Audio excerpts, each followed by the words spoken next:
لا حول ولا قوة إلا بالله العلي العظيم.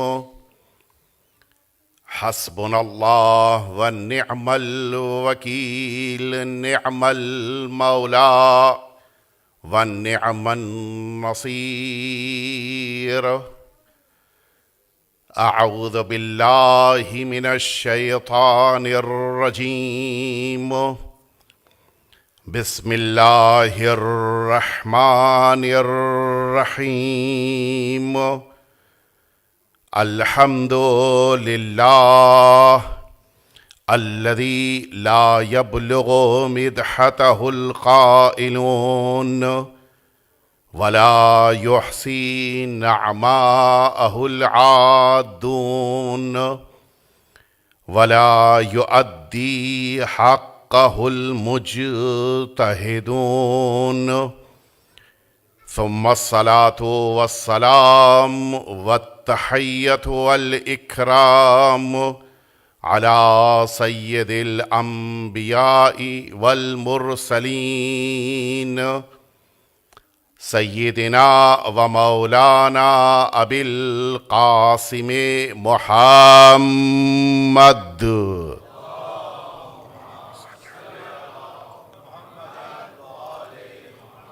صلى الله عليه وعلى أهل بيته الأطيبين الأنجبين الذين أذهب الله عنهم الرجس وطهرهم تطهيرا. اللهم صل على محمد.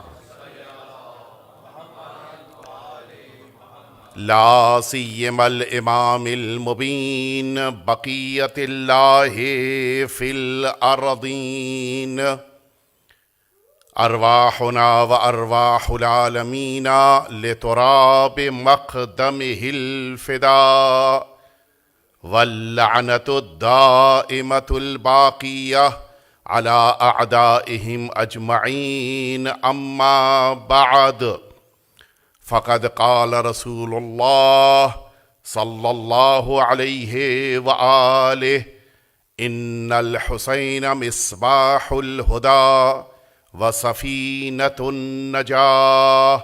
ایک دفعہ مل جل کے آپ سبھی حضرات صلوات بھیج دیجئے.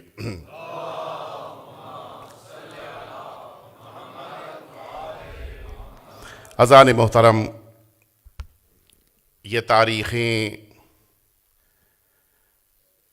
جو ہمارے درمیان اب فلک پر نمودار ہونے والے چاند کی بنا پر اس غم و اندوہ کا پیغام لے کر آئی ہیں کہ جس پیغام میں مسلسل کائنات گریہ کر رہی ہے، اور اس واقعے کو یاد کر کے آج بھی بشریت نہ صرف یہ کہ ماتم کر رہی ہے بلکہ یہ پوری دنیا کو پیغام بھی دے رہی ہے کہ مظلومیت کبھی بھی ختم نہیں ہوتی، اور ذکر مظلوم کبھی بھی دنیا سے فنا نہیں ہو سکتا. ظالم مٹ جاتا ہے لیکن مظلوم کا تذکرہ باقی رہتا ہے. اور اسی بنا پر آج وقت کے گزرنے کے باوجود ایک لمبا عرصہ حادثہ کربلا کو ہو چکا ہے، لیکن پھر بھی ذہنوں میں یہ یاد تازہ ہے، اور مسلسل ایسا محسوس ہوتا ہے کہ انسان کے اپنے گھر کا کوئی واقعہ، انسان کے اپنے خاندان کا کوئی سانحہ، انسان کے خود وجود کا کوئی ایسا المناک تذکرہ ہے کہ جس کے لیے تمام افراد نہ صرف یہ کہ جمع ہوتے ہیں بلکہ اجتماعی طور پر اپنے مولا اور آقا کو یاد کر کے وہ عظیم الشان پرسا اس رسالت مآب اور خانوادہ رسالت مآب کی خدمت پہ پیش کرتے ہیں کہ جن سے وابستگی اور جن کے دین پر قائم رہنے کی بنا پر ہمیں اللہ رب العزت نے نجات عطا فرمائی ہے۔ سرکار سید الشہداء حضرت امام حسین صلوات اللہ وسلامہ علیہ آج سے 14 صدیوں قبل اسی سرزمین مدینہ سے مکہ اور مکہ معظمہ سے سرزمین کوفہ کی طرف روانہ ہوئے، لیکن حالات کے تبدیل ہو جانے اور ماحول کے بدل جانے کی بنا پر آپ سرزمین کوفہ کے بجائے سرزمین کربلا تک تشریف لائے، اور پھر یہ واقعہ اور یہ سانحہ اس سرزمین پہ رونما ہوا کہ جو آج بھی اس سرزمین کے لیے ایک ایسا واقعہ ہے کہ جس کو یاد کرنے کے لیے پوری دنیا کربلا کی سرزمین پر جمع ہوتی ہے، اور دلوں کی سب سے بڑی تمنا اور آرزو یہی ہوتی ہے کہ انسان دنیا کے کسی شہر، دنیا کے کسی علاقے، دنیا کے کسی ملک تک پہنچے نہ پہنچے، لیکن چاہتا ہے کہ سرزمین کربلا ضرور پہنچ جائے۔ ایک قلبی لگاؤ، ایک جسمانی اٹیچمنٹ ہمارا سرکار سید الشہداء کی اس بارگاہ سے اتنا زیادہ ہے کہ اگر کہیں ذکر بھی آ جاتا ہے کہ کوئی امام حسین کی بارگاہ سے زیارت کر کے واپس پلٹا ہے، دل مزمحل ہوتے لگتے ہیں، بے چینی کا عالم ہوتا ہے، اور بس گھبراہٹ میں یہی احساس پیدا ہوتا ہے کہ مولا جس طرح سے اسے یہ سعادت ملی، مجھے بھی آپ کی بارگاہ میں حاضر ہونے کی توفیق اور آپ کی بارگاہ میں پہنچ جانے کی سعادت مل جائے۔ یہ انسان ہمیشہ دعا اور تمنا کرتا ہے، اور اسی بنا پر جب محرم کا مہینہ آتا ہے تو کچھ زیادہ احساس، کچھ زیادہ تڑپ پیدا ہو جاتی ہے کہ چلیں ہم سب آقا کی بارگاہ میں پہنچیں، اور اگر آقا کی بارگاہ تک نہ پہنچ سکیں تو کم از کم اس جگہ تک پہنچ جائیں جہاں آقا کا تذکرہ ہو رہا ہو، جہاں وہ مقام، وہ درجہ، وہ منزلت ہو کہ آقا کے نام سے کوئی جگہ منسوب کر دی جائے۔ ایسی جگہ جانے کے لیے انسان پھر خود کو آمادہ کرتا ہے، تیار کرتا ہے، اور میں اسی مرحلے تک آپ کو لے کے آنا چاہ رہا تھا۔ یہ ذکر واقعات کربلا خود انسانیت کے لیے ایک ایسا پیغام ہے کہ جس پیغام سے قریب ہو جانے کی بنا پر انسان کے اندر انسانیت جاگ اٹھتی ہے، آدمی کے اندر آدمیت پیدا ہو جاتی ہے، شخص کے اندر شخصیت کا نکھار پیدا ہو جاتا ہے۔ کیوں؟ اس لیے کہ امام حسین کی قربانی انسانوں کو اللہ سے قریب کر دیتی ہے۔ اور اب یہیں سے میں آپ کو لے کر چلوں جس موضوع کو میں نے آپ کے لیے اس سال آپ کے درمیان پیش کرنے کے لیے کوشش کی ہے، وہ موضوع ہے سرکار سید الشہداء کا وہ استغاثہ جو سرزمین کربلا پر آقا نے بلند کیا۔ ایک بہت بڑا سوال کہ جو ہم سبھی کے ذہنوں میں پیدا ہوتا ہے، اور اس سوال کے تحت ہم سبھی کو جواب نہ صرف تلاش کرنا ہے بلکہ اسے اپنی عملی زندگی میں لے کر آنا ہے۔ آپ جانتے ہیں کہ رب العزت نے اس کائنات میں 3 آوازوں کو بڑی اہمیت دی ہے، اور اتفاق یہ ہے کہ ان تینوں آوازوں کا تعلق ہم سے ہے۔ 3 آوازیں، ایک وہ آواز کہ جس موقع پر اسی سرزمین مکہ پہ اللہ کے خلیل نے وہ عظیم الشان بارگاہ کو تعمیر کیا۔ وَإِذْ يَرْفَعُ إِبْرَاهِيمُ الْقَوَاعِدَ مِنَ الْبَيْتِ، قرآن مجید کہہ رہا ہے کہ جناب ابراہیم خانہ پروردگار کو اس سرزمین مکہ پر تعمیر کر رہے ہیں۔ اس موقع پر جناب ابراہیم کے لیے اللہ رب العزت نے ایک حکم دیا۔ یہ پہلی آواز ہے جو کائنات میں بلند ہو رہی ہے۔ آواز قدرت آئی کہ علیک الاذان وعلی البلاغ۔ ابراہیم گھر تعمیر کر لیا، گھر بنا لیا، مکمل ہو گیا، اب ایک ذمہ داری ہے کہ کھڑے ہو کر ساری کائنات کو اس حج کے لیے دعوت دو۔ اور پھر اس موقع پر اللہ نے ذمہ داری اپنے اوپر لیتے ہوئے فرمایا کہ وَعَلَيَّ الْبَلَاغُ، پکارنا تمہارا کام ہے، لوگوں تک آواز کا پہنچانا میرا کام ہے۔ کچھ غور فرمایا، اس کے معنی ہے کہ پھر یہ میٹر نہیں ہوتا کہ آواز کتنی بلند ہے، یہ مسئلہ نہیں ہوتا کہ آواز کہاں تک پہنچنے والی ہے، یہ مسئلہ نہیں ہوتا کہ میرے اندر تو اتنی قوت و طاقت و توانائی نہیں ہے کہ ساری دنیا تک اپنی آواز کو پہنچا سکوں۔ اگر آواز توحید کی ہوتی ہے تو اس کا پہنچانا بھی اللہ کی ذمہ داری ہوتی ہے۔ علیک الاذان وعلی البلاغ۔ اور جناب ابراہیم نے اب اپنی جگہ سے بلند ہو کے، بعض روایتوں میں ہے کہ جس زمین پہ جناب ابراہیم کھڑے ہو کر آواز دے رہے ہیں اس سرزمین کو اللہ نے بلند کیا۔ کیوں؟ اس لیے کہ جب پیغام عظیم ہوتا ہے تو پھر اس پیغام کے پہنچانے کی ذمہ داری وہاں پر ہوتی ہے کہ جہاں زمین بھی بلندی پر ہو، اونچائی پر ہو۔ اب آپ سمجھے کیوں میدان غدیر میں رسول اللہ نے کجاووں کا منبر بنایا؟ جب پیغام عظیم ہوتا ہے تو منبر بھی بلند ہوتا ہے۔ اور اب جناب ابراہیم کی ذمہ داری، آج ساری کائنات کو جناب ابراہیم نے آواز دی کہ آؤ اللہ کے گھر میں آ کر تم اپنے حج کو مکمل کرو۔ اس موقع پر روایت کہتی ہے کہ فَأَجَابُوا، جناب ابراہیم کی آواز پر جواب ملا۔ کس سے جواب ملا؟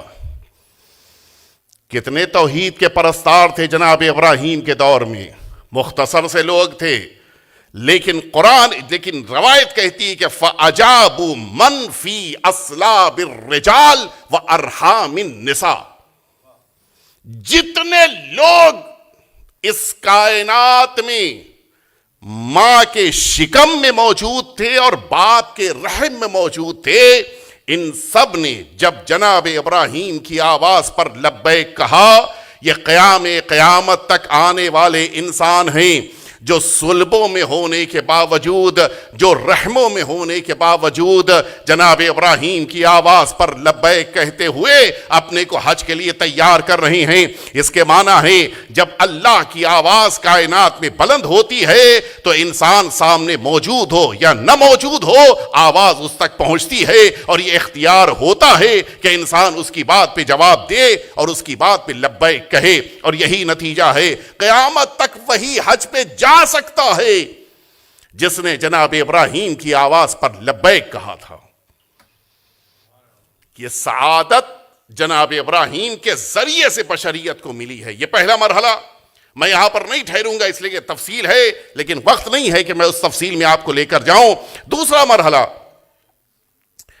کائنات میں ایک اور آواز گونجی کہ جس آواز پر لبیک کہتے ہوئے آج 14 صدیاں بیت جانے کے بعد آپ یہاں پر آ کر بیٹھے ہیں۔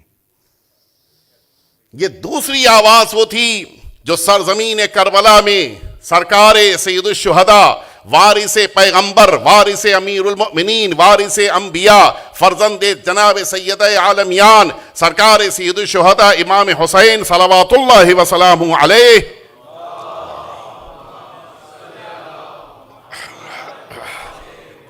آپ نے یہ آواز بلند فرمائی اس موقع پر جب میدان کربلا میں آپ کے اصحاب و انصار سب اپنی جانوں کو اللہ کی راہ میں قربان کر چکے ہیں۔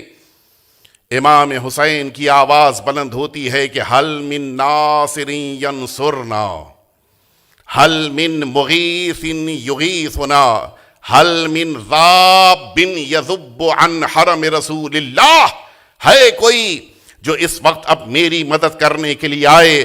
ہے کوئی جو میرے اس استغاثہ پر لبیک کہے؟ ہے کوئی کہ جو میرے اہل بیت کی طرف سے دفاع کرے؟ یہ تین کام جس بھی گفتگو آئے گی انشاءاللہ، سرکار سید الشہداء نے یہ تین آوازیں میدان کربلا میں بلند فرمائیں۔ یہ دوسری آواز ہے، اور تیسری آواز بھی اسی دن اٹھنے والی ہے۔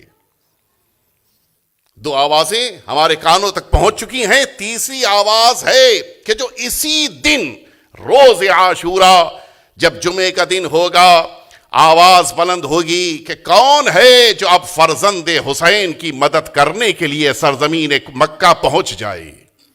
یہ تیسری آواز ہمارے کانوں تک پہنچے گی، لیکن یہ عجیب مرحلہ ہے۔ میں آپ کو اسی مرحلے تک اس لیے لے کے آنا چاہ رہا تھا تاکہ ہمارے ذہن متوجہ ہو جائیں۔ اللہ رب العزت نے ذی الحج کے مہینے میں جناب ابراہیم کو یہ اختیار دیا کہ ساری بشریت کو اللہ کی بارگاہ میں حاضر ہونے کے لیے حج کی دعوت دیں، حج کی آواز بلند کریں۔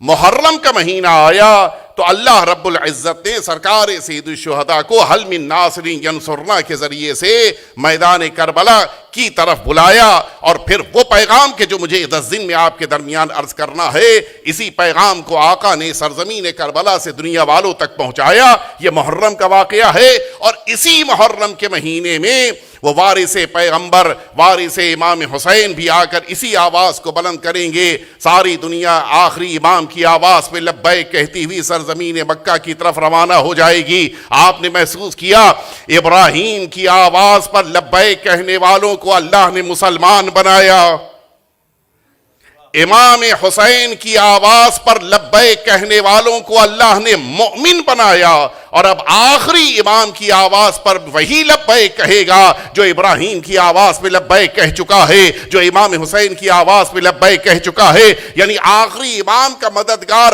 وہ بنے گا جو کامل مسلمان بھی ہو، کامل مومن بھی بن جائے۔ ایک دفعہ مل جل کے صلوات بھیج دیں آپ حضرات۔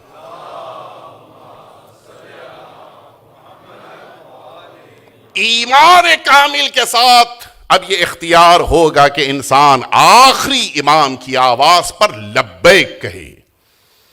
لیکن میں اس ذکر تک آپ کو بعد میں لے کے آؤں گا۔ آج میں دوسری آواز کے جو میدان کربلا سے بلند ہوئی تھی، اس آواز کی طرف میں آپ کو لے کے آ رہا ہوں۔ بہت ٹھنڈے دل کے ساتھ، سکون قلب کے ساتھ میری اس بات پر غور بھی کیجئے، اور اس کے بارے میں ذرا سا آپ اپنے ذہنوں کو جھنجھوڑیے۔ کیا واقعاً میدان کربلا میں آقا کو مددگاروں کی ضرورت تھی؟ ایک بات، اچھا ہمیں آپ کو تو نہیں خبر، لیکن آقا کو تو مکمل طور پر معلوم ہے کہ اب کوئی بچا نہیں ہے، سب شہید ہو چکے ہیں۔ تیسری بات، دو ہوئی، تیسری بات، آقا کو اللہ نے علم غیب دیا ہے، صاحب منصب ہیں، امام معصوم ہیں، امام وقت ہیں، ان کو مستقبل کی ساری باتیں پتہ ہیں۔ جب امام کو مستقبل کی ساری باتیں پتہ ہیں تو کیا آقا کو یہ بات نہیں معلوم ہے کہ میرے استغاثہ کو بلند کرنے کے باوجود سوائے 6 ماہ کے بچے کے کوئی لبیک نہیں کہے گا؟ جانتے ہیں آقا، امام کو مکمل علم ہے کہ کوئی اب اس وقت خیمے سے بچے کے علاوہ کوئی نہیں آنے والا ہے، حتیٰ سامنے سے کوئی نہیں آنے والا ہے۔ پھر کیوں فرمایا؟ یہ 3 سوال۔ چوتھا سوال، ضرورت اس کو ہوتی ہے جس کا کوئی مددگار نہ ہو۔ کیا واقعاً امام حسین کے پاس کوئی مددگار نہیں تھا میدان کربلا میں؟ اور اگر یہ آپ کہہ دیں کہ امام حسین کے لیے میدان کربلا میں کوئی مددگار نہیں تھا، تو اس کے معنی ہے کہ آپ نے پوری تاریخ کا انکار کر دیا۔ اتفاق یہ ہے کہ آواز استغاثہ کے بعد اللہ کی بارگاہ سے 2 مخلوقات ہیں کہ جو نصرت امام کے لیے زمین پر آئی ہیں۔ جنات آئے ہیں کہ جن کو امام حسین نے منع کر دیا کہ نہیں، مجھے ظاہری طاقت کے ذریعے سے ان دشمنوں کے مقابلے میں کھڑے ہونا ہے، اور دوسرے یہ فرشتے ہیں کہ جو اللہ کی بارگاہ سے امام حسین کی مدد کے لیے آئے، جو آج تک موجود ہیں۔ اللہ اکبر، اللہم صلی۔ آپ لوگ بھی تھوڑا آگے آ جائیے، بالکل قریب آ جائیے ممبر کے، اور قریب آ جائیے۔ آپ حضرات جتنا آگے آ جائیں گے پیچھے مومنین کو بیٹھنے کا موقع مل جائے گا، اور زیادہ بہتر طریقے سے اپنی بات میں بھی عرض کر سکوں گا، آپ بھی آرام سے میری بات سن سکیں گے۔ مل جل کے بلند آواز سے صلوات بھیج دیجئے۔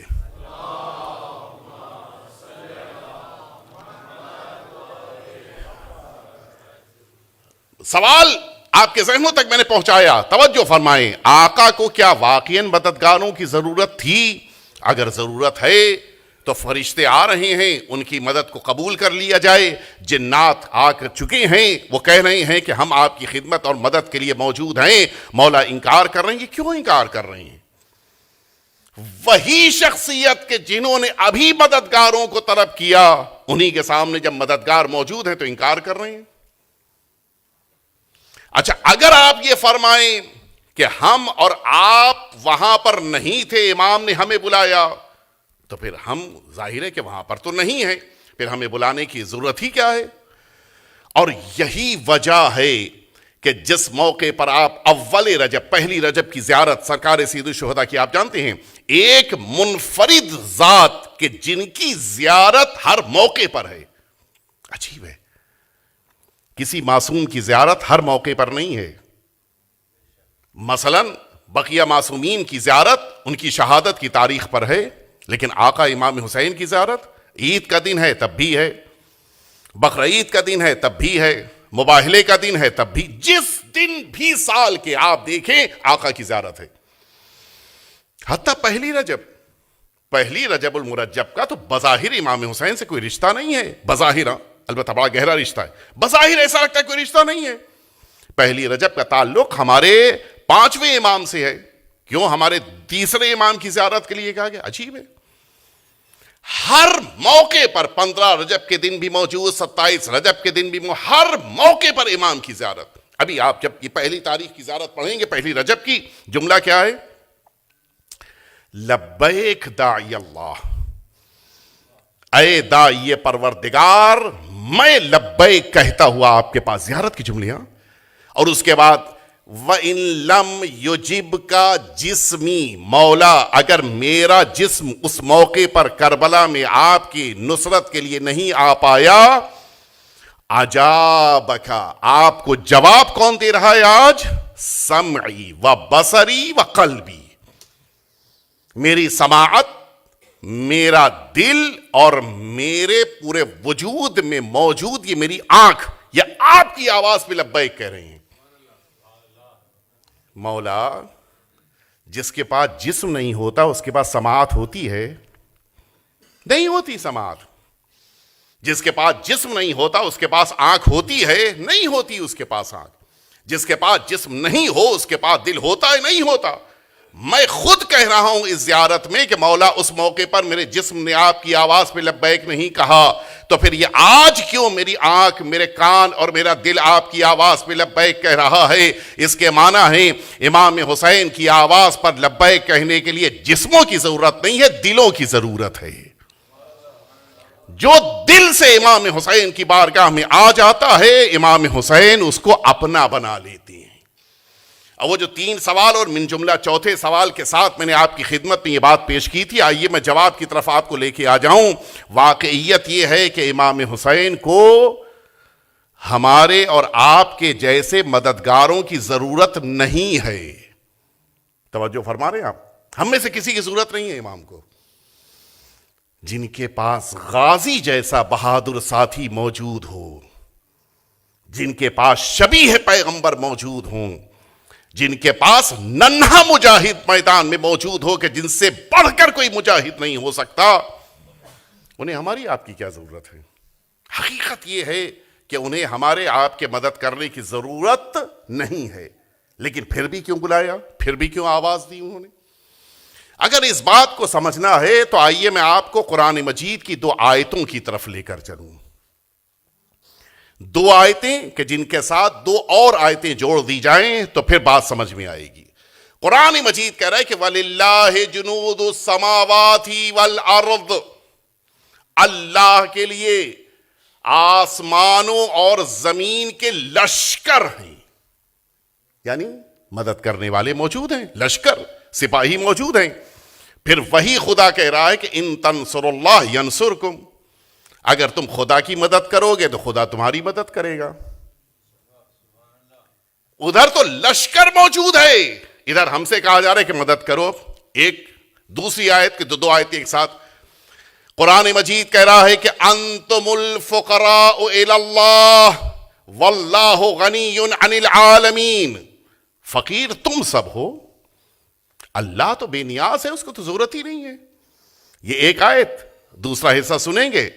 قرآن مجید کرے کہ وَمَن يُقْرِضُ اللَّهَ قَرْضًا حَسَنًا, کون اللہ کو قرضہ دینے والا ہے. عجیب ہے. ایک طرف تو یہ اعلان ہے کہ خدا بے نیاز ہے, اس کو کوئی ضرورت نہیں ہے, تم فقیر ہو, تمہیں ضرورت ہے, اور پھر یہ اعلان ہو رہا ہے کہ کون اللہ کی مدد کرتے ہوئے, کون اللہ کی راہ میں, کون اللہ کو قرضہ دینے والا ہے. توجہ فرمائی آپ نے. اس کے معنی ہے اگر اللہ اپنے بندے سے کچھ مانگ رہا ہے تو اسے ضرورت نہیں ہے.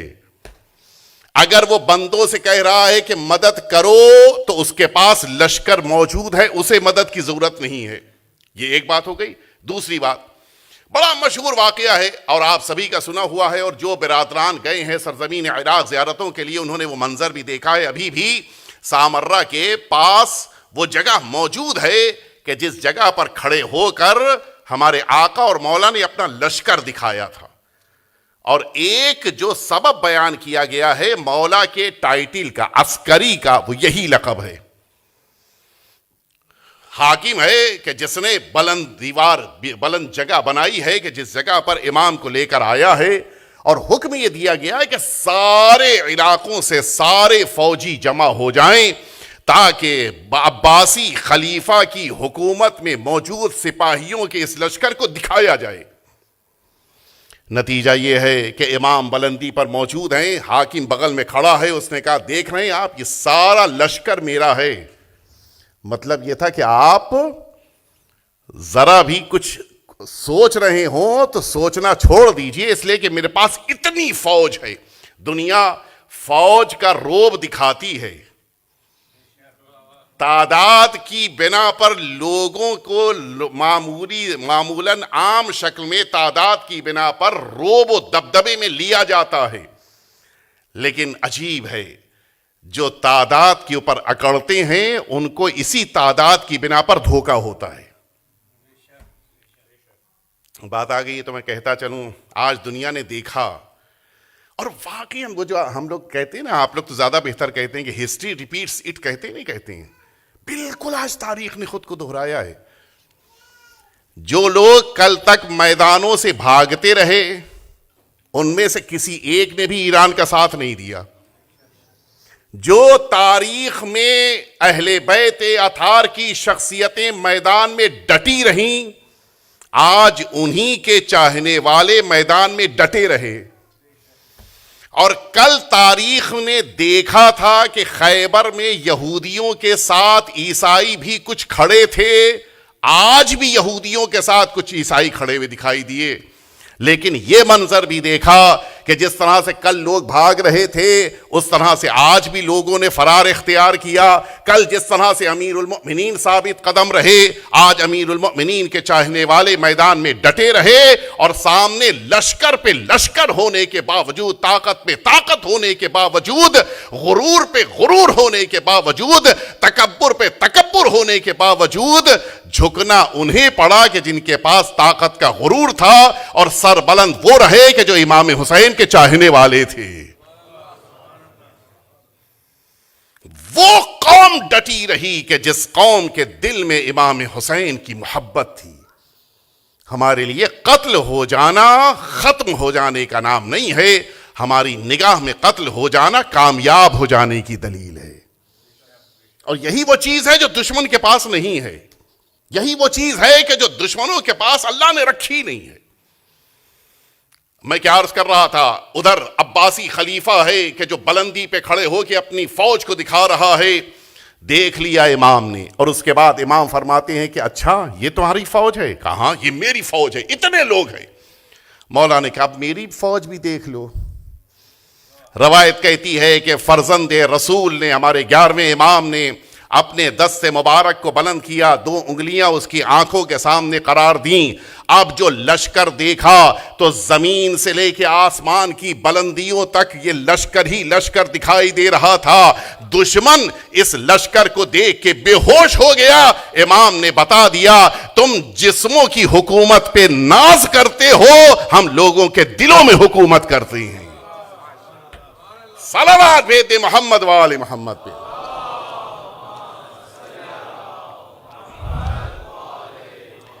یہ واقعہ کس کا ہے؟ 11ویں امام کا. اور ذکر کس کا چل رہا ہے؟ تیسرے امام کا. جو افراد کی طاقت اللہ نے 11ویں امام کو دی ہے، کیا یہ لشکر امام حسین کے پاس نہیں ہے؟ ہے. پھر کیوں ہم سے کہا جا رہا ہے کہ آؤ مدد کرنے کے لیے؟ پھر کیوں پکارا جا رہا ہے؟ پھر کیوں بلایا جا رہا ہے؟ اور نہ صرف یہ کہ بلایا، مصائب کا ٹکڑا ہے، لیکن پھر بھی میں عرض کر رہا ہوں کہ نہ صرف یہ کہ بلایا جا رہا ہے، بلکہ لیتکم فی یوم عاشورہ جمیعا، لیتکم، کاش تم ہوتے. یہ جملہ بتا رہا ہے کہ امام حسین ہمارے کربلا میں نہ ہونے پر افسوس کر رہی ہیں. لیکن سوال اپنی جگہ پر محفوظ ہے، امام حسین کیوں مجھے بلا رہے ہیں؟ کیوں آپ کو بلا رہے ہیں؟ کیا ضرورت ہے؟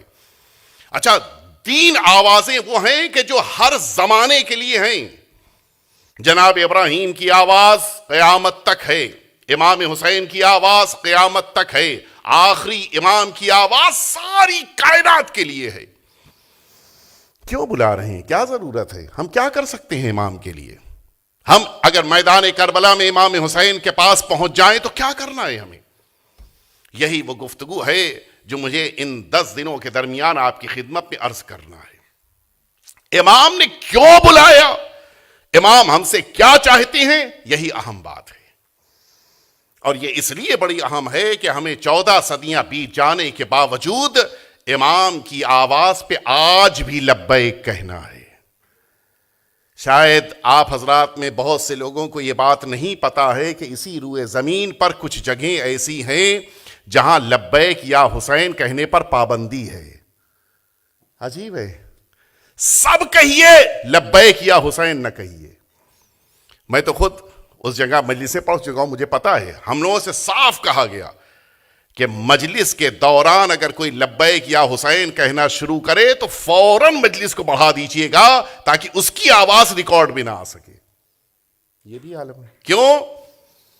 آج بھی دشمن امام حسین کی بارگاہ میں اگر کوئی لبیک کہتا ہے تو دشمن اس سے لرزتا ہے.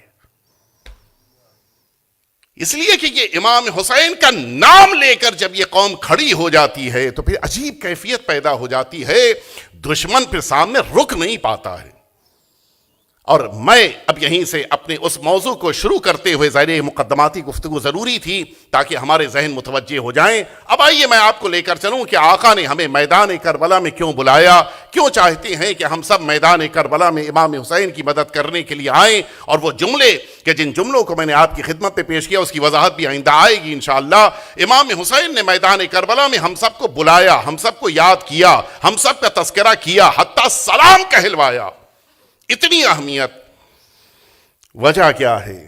وجہ وہی ہے کہ جس کو میں نے 2 آیتوں کے ذریعے سے آپ کے سامنے گفتگو کے شروع میں پیش کیا تاکہ ذہن متوجہ ہو جائیں. اللہ نے ہم سے پیسہ مانگا ہے، ضرورت اللہ کو نہیں ہے. اللہ نے مدد مانگی ہے، ضرورت اللہ کو نہیں ہے. جس طرح سے حج کے لیے جس موقع پر انسان میدان منا اور عرفات اور مزدلفہ اور مکہ آ جائے گا، یہ ضرورت جناب ابراہیم کی نہیں ہے، بلکہ کیوں بلایا جا رہا ہے؟ اس لیے بلایا جا رہا ہے تاکہ اس انسان کو کچھ عظمت عطا کر دی جائے. میرے اس جملے پہ توجہ دیجئے گا. میدان کربلا میں امام حسین نے اگر ہمیں بلایا، اللہ نے اگر ہم سے رقم مانگی، اللہ نے اگر ہم سے نصرت مانگی ہے، اگر جناب ابراہیم نے بلایا ہے، ان ساری چیزوں کا مقصد صرف ایک ہے. وہ مقصد یہ ہے کہ بلانے والے کا فائدہ نہیں ہے، جنہیں بلایا جا رہا ہے ان کا فائدہ ہے. میدان کربلا میں آقا سرکار سید الشہداء نے اہتمام کیا. جناب زہیر ابن قین، تم دشمن کے ہو لیکن تمہیں ہمارے ساتھ آنا ہے. حبیب، تم دشمنوں کے نرغے میں ہو شہر کوفہ میں لیکن تمہیں کربلا میں آنا ہے. حر، تم دشمنوں کے بیچ میں کھڑے ہو لیکن تمہیں میری بارگاہ میں آنا ہے. کیوں؟ جناب زہیر ابن قین، جناب حبیب ابن مظاہر، جناب حر، ان سب کے آ جانے کی بنا پر کیا امام حسین کی زندگی بچ گئی؟ اگر فائدہ امام حسین کا ہوتا تو ان تینوں کے آ جانے کے بعد امام حسین کی عمر میں اضافہ ہو جاتا، زندگی بڑھ جاتی، قتل سے بچ جاتے. لیکن امام حسین پھر بھی شہید ہو رہے ہیں، تو پھر کیوں ان لوگوں کا انتظار کیا؟ زہیر کو بلانے کے لیے جناب علی اکبر کو بھیجا، جناب حبیب کے لیے خط لکھا، جناب حر کے لیے ایک شب کا اہتمام کیا کہ جناب حر بھی وابستہ ہو جائیں۔ کیوں؟ امام حسین نے ان تینوں کو اپنے لشکر میں شامل کیا ہے، اپنے فائدے کے لیے نہیں، اس لیے شامل کیا ہے کہ حر جناب حر بن جائیں، زہیر ابن قین جناب زہیر ابن قین بن جائیں، جناب حر اور جناب زہیر قین کے ساتھ جناب حبیب بھی اللہ کی بارگاہ میں شہادت پیش کر سکیں۔ یعنی مقصد ہے امام حسین کا کہ خود اپنا فائدہ نہیں لینا ہے، جو آ جائے گا اس کی شخصیت کو بلند کر دینا ہے، اور یہی نتیجہ ہے۔ آج معمولی بات نہیں ہے، ہمارے اور آپ کے چھٹے امام امام جعفر صادق علیہ الصلوۃ والسلام جس موقع کے اوپر آپ خطاب فرماتے ہیں، آپ فرماتے ہیں کہ جب آؤ سرزمین کربلا پر تو اصحاب امام حسین کو سلام کرو۔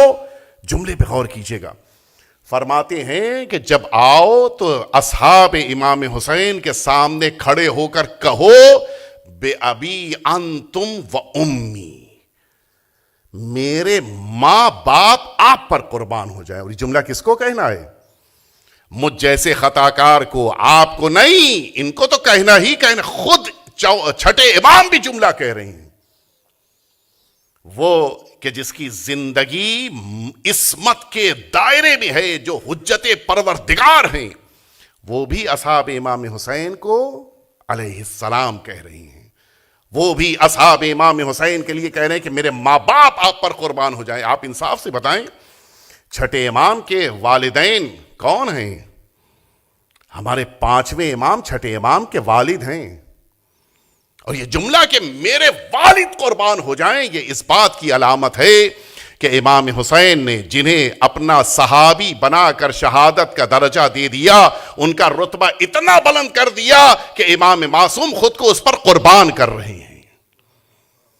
اور یہی چاہتے ہیں امام ہم سے، اپنے کردار کو تم امام حسین کی بارگاہ میں لبیک کہہ کر بلند کر لو۔ یہ مہینہ امام حسین کا آ گیا، ہمیں خود کو بدلنا ہے۔ اگر کل کا دن اور آج کا دن، اگر آج کا دن اور کل کا آنے والا دن ایک جیسا ہو جائے تو پھر ہم امام حسین کو لبیک کہنے کا حق نہیں رکھتے۔ امام حسین ہمیں تبدیل ہوتا ہوا دیکھنا چاہتے ہیں، ہمیں بدلا ہوا دیکھنا چاہتے ہیں، ویسا نہیں دیکھنا چاہتے جیسا ہم محرم سے پہلے تھے۔ زہیر ابن قین آپ جانتے ہیں کہ یہ عثمانی کہلاتے تھے، امام حسین نے حسینی بنا دیا۔ یہ اصل امام حسین کا امتیاز ہے۔ اور اب میں آپ کی خدمت میں عرض کروں کہ آپ نے دیکھا ہوگا بہت سارے کام ایسے ہوتے ہیں کہ جن کاموں کو کرنے کے لیے ہمارے وہاں یہ عقائد میں ایک بحث ہے جس میں ہم تفصیل میں نہیں جانا چاہیں گے کہ اللہ رب العزت نے ہر کام کے لیے دو راستے رکھے ہیں۔ ایک جو اس کا عام قسم کا طریقہ کار ہے، مثال کے طور پہ زمین میں آپ بیج بوئیے گا، وہ زمین میں بیج پانی کے ذریعے سے، مٹی کے ذریعے سے کچھ دنوں بعد پودا بنے گا، پودا کچھ دنوں کے بعد درخت بنے گا، اس درخت کے اوپر اب کچھ دنوں کے بعد پھول آنا شروع ہوں گے، پھر اس کے بعد اس پر پھل آئیں گے۔ یہ ایک پروسیجر ہے کہ جو تقریباً 6-8 مہینے میں جا کر کمپلیٹ ہوگا۔ لیکن ایک دوسرا طریقہ کیا ہے؟ اے مریم، تمہارے شکم میں بچہ ہے، تمہارے لیے تو راستہ چلنا مشکل ہے، لیکن آؤ درخت کو ہلاؤ۔ نہیں پتا آپ نے محسوس کیا نہیں محسوس کیا؟ جو پریگننٹ لیڈی ہے اس سے تو کہنا چاہیے تھا بھی تم بیٹھو، میں کر رہا ہوں تمہارے کام۔ نہیں، اللہ کہہ رہا ہے کہ مریم تمہیں اٹھنا ہوگا، جانا ہوگا درخت، وہ بھی سوکھا ہوا پیڑ ہے۔ ہرے بھرے پودے کو ہلانا پھر بھی آسان ہوتا ہے، سوکھے کو ہلانا اور مشکل ہوتا ہے۔ مریم تمہیں اس درخت کو ہلانا ہوگا، نتیجہ کیا ہوگا؟ وہی درخت کے جس کو 8 مہینے لگ جاتے ہیں زمین سے نکلنے کے بعد پھل تک پہنچنے میں، وہ تمہارے ہلاتے ہی نتیجہ یہ ہوگا کہ اس کے اوپر ہرے بھرے ساری پتیاں آئیں گی، پھل پھول آئیں گے، تمہارے لیے کھجور اس میں تیار ہو جائے گی، پھر تم کھجور کھا لینا۔ آپ نے غور فرمایا اللہ رب العزت سارے انسانوں کو یہ پیغام دے رہا ہے، دیکھو یاد رکھنا جو خدا سوکھے پیڑ سے کھجور پیدا کر سکتا ہے وہ خدا جناب مریم کے ہلائے بغیر بھی اس درخت کو کھجور والا بنا سکتا تھا، لیکن جناب مریم اس حالت میں بھی جائیں درخت کو ہلائیں اور اس کے بعد اس میں کھجوریں ظاہر ہوں۔ اللہ یہ دنیا کو پیغام دینا چاہ رہا ہے کہ ہاتھ پہ ہاتھ رکھ کر بیٹھو گے تو خدا تمہاری مدد نہیں کرے گا۔ خدا کی مدد کب آئے گی؟ حرکت تمہاری طرف سے ہوگی، برکت خدا کی طرف سے ہوگی۔ ایک دفعہ مل جل کے صلوات بھیج دیں آپ حضرات۔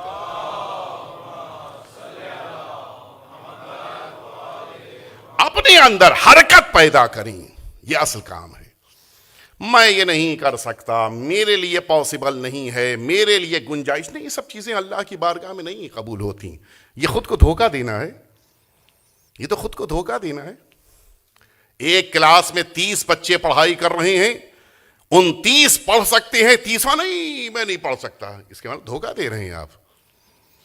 ایک آفس میں 20 آدمی کام کر رہے ہیں، جن کام کرنے والوں میں 19 آدمی صحیح کام کر سکتے ہیں، ایک ایکسکیوز یہ میں کر نہیں سکتا، یہ دھوکہ ہے۔ اللہ کو یہ پسند نہیں ہے۔ ہمیں اس امام حسین کے مہینے میں خود کو بدلنا ہے، اور یہ کیسے بدلنا ہے؟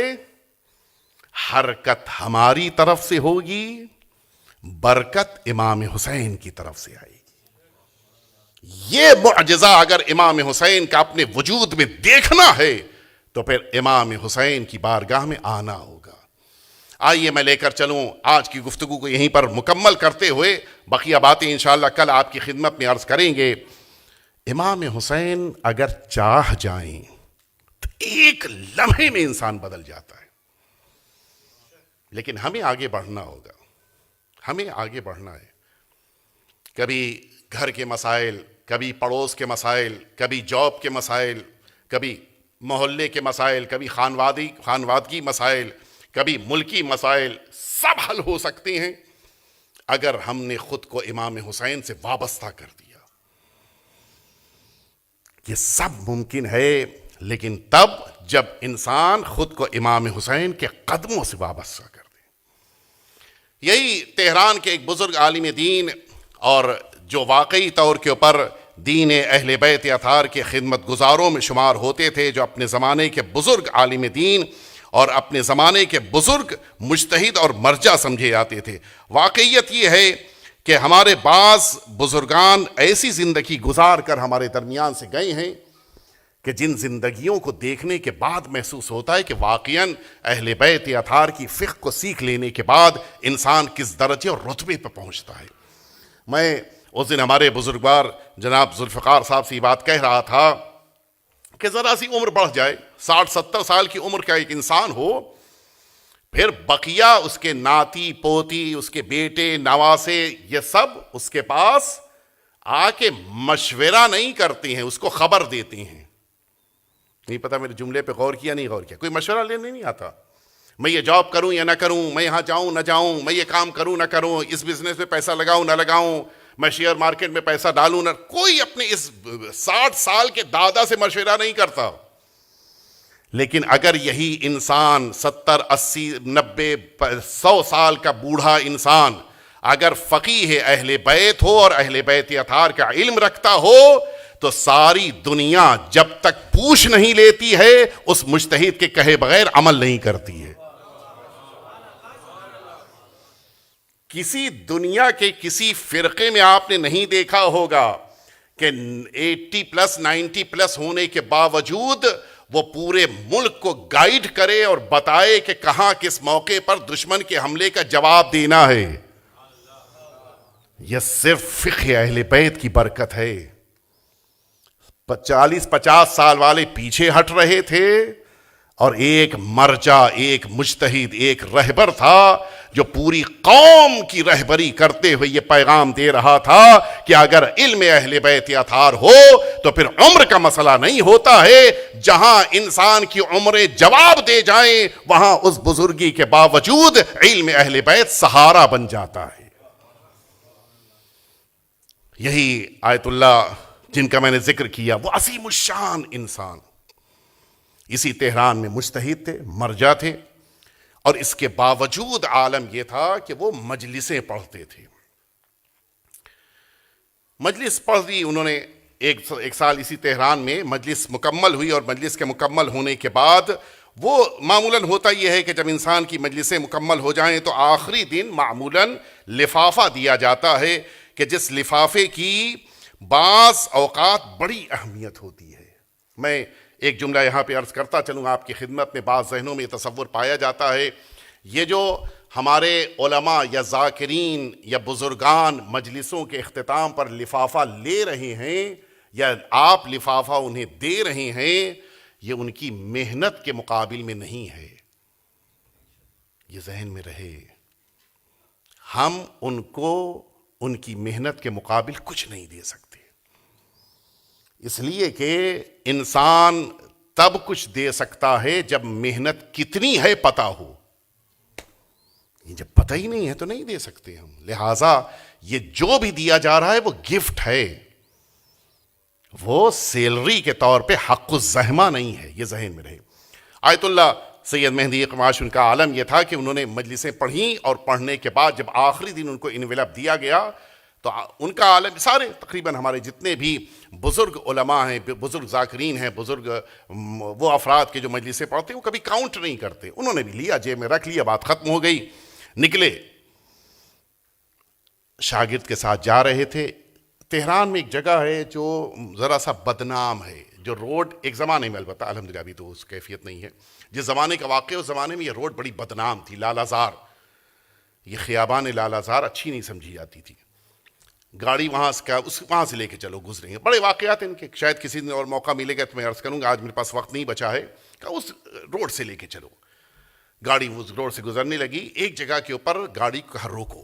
اپنے شاگرد سے جو آگے بیٹھا تھا, اور یہ خود پیچھے بیٹھے تھے, اور ڈرائیور تھا, وہ شاگرد بیٹھا تھا, انہوں نے کہا کہ روڈ کراس, گاڑی رکوا دی, کہا گاڑی سے اترو, روڈ کراس کرو. دیکھو روڈ کے اوپر اس طرف ایک لیڈی کھڑی ہے, خاتون کھڑی ہے, بڑے برے لباس میں, اور وہ غلط کام کے لیے کھڑی ہے, اس کو بلا لاؤ.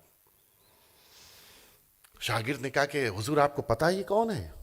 کہا تم سے اس سے مطلب نہیں ہے, تم جاؤ اس کو بلا کے لاؤ. آپ سمجھ گئے کہ یہ کون لیڈی تھی. اللہ سب کو اس عظیم گناہ سے محفوظ رکھے. گئے, اس سے کہا کہ دیکھو وہ سید وہاں بیٹھے ہیں گاڑی میں, تمہیں بلا رہے ہیں. اس کو بڑا برا لگا, یہ ان کے پاس جاؤں گی میں. اچھا آپ جانتے ہیں کہ جو جتنا زیادہ گناہ گار ہوتا ہے اتنا ہی وہ دین سے بیزار ہو جاتا ہے. ان کے پاس میں جا کیا کروں گی, کہ نہیں وہ بلا رہے ہیں, چلی جاؤ ملو. آئی بڑی کراہت کے ساتھ کہ نہیں مجھے پسند ہے ان سے ملنا. وہ آئی اسی لباس میں, اسی انداز میں آ کے گاڑی کے پاس کھڑی ہوئی. سید نے اپنے چہرے کو ذرا سا گاڑی کے شیشے کو جھکا کے نکالا اور کہا کہ یہ میں پاکٹ جو مجھے ملی ہے مجلس کی رقم, وہ میں تمہیں دے رہا ہوں. بس میں تم سے اتنا چاہتا ہوں کہ یہ رقم جب تک تمہارے پاس رہے, خرچ کرو, ابھی اس وقت سے لے آ کے تم خرچ کرو, جب تک یہ رقم تمہارے پاس رہے امام حسین کی عظمت کا خیال کرتے ہوئے تم جب تک رقم رہے گناہ نہ کرنا.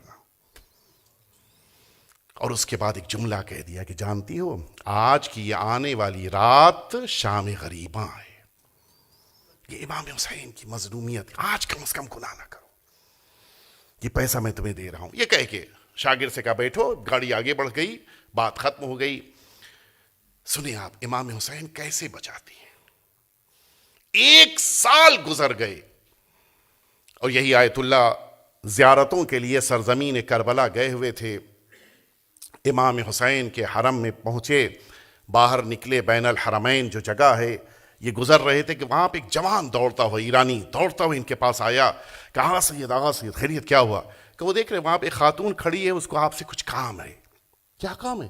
کہ وہ آپ کو بلا رہی ہے, یہاں نہیں آ رہی, آپ آئے گی, آپ چلیے ذرا اس سے مل لیجئے. بوڑھا انسان, ضعیف العمر انسان آئے, اس کے پاس آ کے کھڑے ہوئے, مکمل حجاب میں, سر سے پیر تک جو عراقیوں کا حجاب ہوتا ہے, مکمل حجاب, اس حجاب کے ساتھ. خیریت, کیا کام تھا مجھ سے بیٹا؟ اچھا عمر سے پتہ چل گیا کہ کمسن ہے. کہتی ہے کہ آغا سید آپ نے مجھے پہچانا؟ کہتی میں کیسے پہچانوں گا, تم کون ہو بتاؤ؟ کہ میں وہی ہوں کہ جس کو 1 سال پہلے آپ نے عاشور کے دن اپنی مجلسوں کے حق الزحمہ کو دیا تھا. آج میں امام حسین کی بارگاہ میں شکریہ بجا لانے آئی ہوں۔ کیا ہوا کہ وہ رقم جو آپ نے دی تھی، میں بیچ میں عرض کروں گا جو اس نے جملے کہے تھے، کہا اس کے بعد میں نے توبہ کیا اور یہ جوان مجھ کو ملا 1 مہینے کے اندر، اور اس کو میں نے ساری باتیں بتائیں کہ میرا پاسٹ کیسا تھا، لیکن اس کے باوجود اس نے مجھ سے شادی کی اور یہ جملہ مجھ سے کہا کہ جس کو امام حسین قبول کر لیں پھر اس کو دنیا رد نہیں کر سکتی ہے۔ میں کیسے تمہیں ریجیکٹ کر سکتا ہوں؟ اس نے مجھ سے شادی کیا اور اب ہم لوگ آئے ہیں امام حسین کی بارگاہ میں شکریہ بجا لانے۔ حاجی آغا، میں جب تک زندہ رہوں گی تب تک آپ کے لیے شکر گزار رہوں گی۔ کیوں؟ کیا؟ اس لیے کہ آپ نے مجھے امام حسین سے آشنا کرا دیا، مجھے آپ نے بتایا کہ امام حسین کون ہے۔ کہتی ہے، اب وہ بیچ کا جملہ میں دہرا رہا ہوں، کہتی ہے کہ آپ نے تو مجھے پیکٹ دیا اور اس میں جو رقم تھی دی، اور اس کے بعد آپ کی گاڑی چلی گئی، کہ وہیں روڈ پر کنارے میں بیٹھ کے بڑی دیر تک روتی رہی، اور یہی سوچ کے رو رہی تھی کہ امام حسین آقا، آپ نے اس شب میں مجھے بھلایا نہیں، میں تو اتنی گناہگار تھی، مجھے اس شب میں بھی آپ نے یاد رکھا، میرے لیے بس یہی کافی ہے۔ کہتی میں نے اسی وقت مولا سے وعدہ کیا کہ مولا اب زندگی میں گناہ نہیں، پیسہ رہے نہ رہے اس کی فکر نہیں ہے مجھے، زندگی میں گناہ نہیں کروں گی۔ کہتی ہے کہ آج جو کچھ بھی میرے پاس ہے وہ امام حسین کی بنا پر ہے۔ یہ رات جو آج ہمارے درمیان ہے، یہ نہ سمجھیے کہ آپ خود سے یہاں پر آئے ہیں، امام حسین آپ کو یہاں تک لے کے آئے ہیں۔ یہ احساس نہ پیدا ہو کہ امام حسین کی بارگاہ میں آئے تو ہم نے کسی پر کوئی احسان کیا ہے، نہیں، امام حسین ہم کو سہارا دے رہے ہیں کہ ہم کچھ بن جائیں۔ تاریخیں اب ہمارے درمیان محرم کی شروع ہو چکی ہیں، فلک پہ نمودار ہونے والا چاند ایک پیغام لے کر آیا ہے۔ راوی آیا، آنے کے بعد ہمارے اور آپ کے چھٹے امام سے کہتا ہے کہ مولا، دنیا کا طریقہ کار ہے کہ ہر انسان کے قتل ہو جانے کے وقت سے لے کر اس کا ماتم شروع ہوتا ہے، لیکن آپ اپنے جد امام حسین کا ماتم شہادت سے 9 دن پہلے سے شروع کر دیتے ہیں۔ مولا اس کی وجہ کیا ہے؟ اس موقع پر چھٹے امام ششم فرماتے ہیں، مولا فرماتے ہیں کہ یا ہادا، تجھے نہیں پتا ہے کہ کیا کیفیت ہے۔ اذا حل ہلال محرم، جس موقع پہ محرم کا چاند نمودار ہوتا ہے، اس موقع پہ نشرت الملائکۃ ثوب الحسین، یہ ملائکہ امام حسین کا کرتا لے کے کائنات کے گوشے گوشے میں جاتے ہیں۔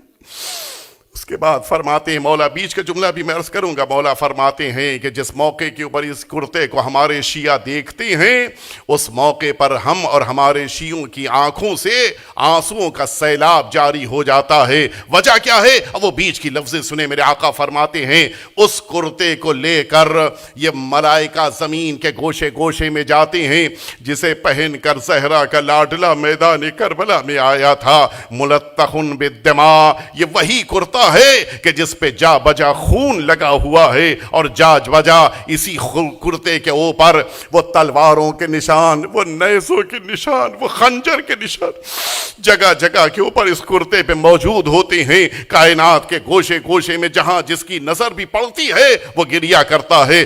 آپ رو رہی ہیں، آپ کی آنکھیں گریہ کر رہی ہیں، آپ ماتم کر رہے ہیں، کیوں؟ اس لیے کہ آپ کی آنکھیں تو نہیں دیکھ رہی ہیں، مولا کی لفظیں ہیں، بلکہ ہمارے شیعوں کے دل اس کرتے کی حقیقت کو محسوس کرتے ہیں۔ ذرا انصاف سے بتائیں، آپ نے محسوس کیا تو اتنا رو رہے ہیں، وہ ماں کا عالم کیا ہوتا ہوگا جب وہ اس کرتے کو اپنی نگاہوں سے دیکھتی ہوگی؟ اس بہن زینب پہ کیا عالم ہوتا ہوگا جب اس کرتے کو دیکھتی ہوں گی؟ ان اولاد کا عالم کیا ہوتا ہوگا کہ جو اپنی نگاہوں سے امام حسین کے کرتے کو دیکھ رہے ہوں؟ ہاں عزاداروں، یقیناً آپ چاہ رہے ہوں گے کہ امام حسین کا تذکرہ ہو، لیکن آؤ لے کے چلیں سرزمین کوفہ کی طرف، سرزمین کربلا کی طرف، سرزمین مکہ کی طرف، لیکن ہاں اس سے پہلے آئیے میں آپ کو سرزمین مدینہ لے کر چلوں۔ ایک قافلہ ہے جو مدینے سے نکل رہا ہے۔ عالم یہ ہے کہ تیاریاں تو ہو رہی ہیں، لیکن ان تیاریوں کے درمیان کچھ ایسی بھی ہستیاں ہیں کہ جن کو اجازت نہیں ہے کہ وہ امام حسین کے ساتھ سفر کر سکیں۔ عزیزانو، آپ جانتے ہیں سب سے زیادہ انسان سے محبت اس کی بیٹیاں کرتی ہیں۔ نہ جانے اس ننھی صغرا کا کیا عالم ہوگا کہ جو سب کو تو تیاری کرتے ہوئے دیکھ رہی ہے، لیکن یہ احساس ہے مجھے بابا اپنے ساتھ لے کر نہیں جا رہے ہیں، مجھے مادر گرامی ساتھ میں لے کر نہیں جا رہی ہیں۔ اور عجیب عالم ہے، کبھی ماں کے پاس آ کے کہہ رہی ہیں اے اماں مجھے بھی ساتھ میں لے کر چلیے، کبھی پھوپھی سے فریاد کر رہی ہیں اے پھوپھی اماں میرے بابا کو راضی کر لیجئے کہ مجھے بھی لے کر چلیں۔ جب کوئی سہارا نہ ملا، سنو گے عزیزانو، جب ان افراد کا سہارا نہیں ملا کہ جو بول سکتے تھے، ننھی صغرا نے اس ننھے سے بچے کا سہارا لیا کہ جو اب بول بھی نہیں سکتا ہے، لیکن عجیب عالم ہے، ننھے علی اصغر کو اب جو صغرا نے آغوش میں لیا ہے، ہر ایک قریب آ رہا ہے، لیکن ننھا بچہ اپنی بہن کی آغوش کو چھوڑ کے جانے کے لیے تیار نہیں ہے۔ پھوپھی بھی آ گئیں، ماں بھی آ گئیں، امام حسین بھی آ چکے ہیں، لیکن علی اصغر بہن کو نہیں چھوڑنے پہ تیار ہیں۔ اچانک جھک کے امام حسین نے اصغر کے کان میں کچھ کہا اور یہ بچہ ہمک کے بہن کی آغوش سے اپنے بابا کی آغوش میں آ گیا۔ شاید حسین نے آواز دی ہو اے بیٹا اصغر، اگر تم مدینے میں رہ گئے تو کربلا کی مظلومیت کی تاریخ نامکمل رہ جائے گی۔ ہاں صغرا کی وہ آخری امید بھی ٹوٹ گئی، وہ ایک امید جو جناب صغرا کے وابستہ ہوئی تھی وہ بھی اب ختم ہو چکی ہے۔ آگے پھوپھی سے کہتی ہیں میں یہ نہیں کہتی کہ ہماری پہ بٹھا دو، اے پھوپھی اماں میں یہ نہیں کہتی کہ ہماری پہ بٹھا دو، اماں مجھے فضہ کی سواری پہ بٹھا دو، مجھے اپنے گھر کی خادماؤں کے ساتھ بٹھا دو، لیکن مجھے اس مدینے میں اکیلا چھوڑ کے نہ جانا۔ لیکن ہاں عزیزانو، مشیت پروردگار یہ ہے کہ جناب صغرا اس قافلے میں شامل نہ ہو۔ میں نے یہ بزرگوں سے سنا ہے اس کی ایک وجہ یہ تھی کہ ننھی صغرا کی شباہت اپنی دادی سے بہت زیادہ تھی۔ امام حسین یہ برداشت نہیں کر سکتے تھے کہ یہ ننھی سی بچی جو اپنی دادی سے شباہت رکھتی ہے سیدہ زندان میں آ جائے، امام حسین کو یہ برداشت نہ تھا۔ آزادانو، راوی کہتا ہے کہ میں سرزمین مدینہ پہ داخل ہوا، میں نے دیکھا کہ کوچہ بنی ہاشم میں ہر طرف پردے لگے ہوئے ہیں، میں نے پوچھا یہ کیا ہوا ہے؟ بس آخری جملہ سنیں، مصائب مکمل آئندہ عرض کروں گا۔ امام حسین کا یہ قافلہ نکل رہا ہے، سب نے بتایا کہ یہ سب آج یثرب سے نکل رہے ہیں، مدینہ طیبہ کی رونق جا رہی ہے۔ کہتا ہے میں بھی پردے کے اس طرف آ کے کھڑا ہو گیا، آوازیں پتہ چل رہی تھیں کہ کچھ بیویاں ہیں کہ جو ناکوں پہ بیٹھ رہی ہیں۔ میں کہوں گا اے سرزمین مدینہ، زینب کو اچھے سے رخصت کر دینا، اس لیے کہ زینب آج ناکوں پہ بیٹھ کے جا رہی ہے کہ جن ناکوں پہ محملیں ہیں عماریہ ہیں، لیکن یہی زینب جب کربلا سے آگے بڑھے گی نہ محمل ہوگی نہ عماری ہوگی۔ کہتا ہے کہ جب ساری بیویاں بیٹھ چکی ہیں اچانک یہ سارے پردے ہٹائے گئے اور اب ان جوانوں نے ناکوں پہ بیٹھنا شروع کیا، گھوڑوں پہ بیٹھنا شروع کیا۔ اچانک امام حسین اپنی جگہ سے اٹھے، علی اکبر بھی آگے بڑھے، عباس بھی آگے بڑھے، قاسم بھی آگے بڑھے، امام حسین کو سہارا دیا۔ امام حسین گھوڑے پہ بیٹھ رہے ہیں، اس موقع کے اوپر امام نے فرمایا تھا یا عباس قدم جوادی، اے عباس میرا گھوڑا لے کے آؤ، اور عباس دوڑتے ہوئے گئے تھے، گھوڑا لے کے آئے تھے۔ یہی آواز مدینے نے سنی تھی، لیکن ایک وہ دن بھی آیا کہ جب میدان کربلا میں زہرا کے لاڈلے نے آواز دیا تھا من یقدم جوادی، میرا گھوڑا لے کے کون آئے گا؟ کبھی حسین دائیں طرف دیکھ رہے تھے، کبھی حسین بائیں طرف دیکھ رہے تھے، اے میرے عباس، اے میرے اکبر، اے میرے قاسم کہاں ہو؟ میرا گھوڑا لے کے کون آئے گا؟ کل حسین کے گھوڑے پہ بیٹھتے وقت سب آ گئے تھے، آج زہرا کا لاڈلا میدان کربلا میں اکیلا کھڑا ہوا اپنے ناصروں کو تلاش کر رہا۔ الا لعنت اللہ علی القوم الظالمین وسیعلم الذین ظلموا أي منقلب ينقلبون إلهي بحق الزهراء وأبيها وبعلها وبنيها والسر المستودع فيها أن تصلي على محمد وآل محمد۔ پروردگار ہم سبھی کے آقا اور مولا کے ظہور میں تعجیل فرما۔ پروردگار ہم سبھی کو امام حسین کے عزاداروں میں شمار فرما۔ پروردگار اس دنیا میں امام حسین کی زیارت اور میدان محشر میں امام حسین کی شفاعت نصیب فرما۔ پروردگار ہم سبھی کو امام حسین کی آواز پہ لبیک کہنے والوں میں قرار فرما۔ پروردگار وہ مؤمنین اور مؤمنات جو بیمار ہیں ان سبھی کو امام حسین کے صدقے میں شفائے کامل و عاجل عطا فرما۔ جو مؤمنین اور مؤمنات پریشان حال ہیں ان کی پریشانیوں کو امام کے صدقے میں دور فرما۔ پروردگار ہم سبھی کو حقیقی عزادار بننے کی توفیق عطا فرما۔ ربنا تقبل منا انک انت السمیع العلیم۔ ماتم حسین۔